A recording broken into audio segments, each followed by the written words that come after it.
为展现青年技能培训成果，劳动部自54年开始，每当举办全国技能竞赛，提供专业场地，和国际啊类别好手共场比赛，为当中选出技术精优的青年选手，代表国家参加国际赛事。不过今年因为新冠疫情影响，劳动部特别将赛事调整，将比赛分为19个竞赛场地举办。行政院副院长沈荣金21日特别来到劳动部劳动力发展署分家南分署比赛场地，为选手加油。用他喜欢的方式来将蛋糕做为就比较有商品价值。技能竞赛或者是技能的训练，可以谈到说，人才是一个国家很重要的一个资源，尤其具有专业技能的人才，可以说是目前当下国家在从事经济发展扮演一个很迫切需要的。那我看到说这一个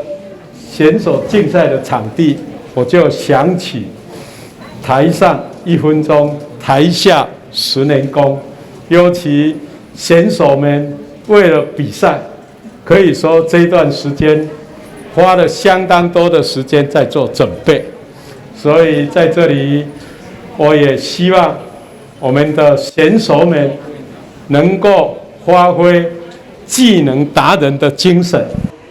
第51届全国技能竞赛，今年总共办理青年组57个职类，青少年组12个职类。因应疫情，采分地分流举行，其中有8个职类在台南市举办。技能人才是我们国家经济还有我们这个企业发展的一个基石那劳动部一直都非常重视我们青年技能的一个培训所以我们每年都举办全国技能竞赛，让我们这些学技能的这些青年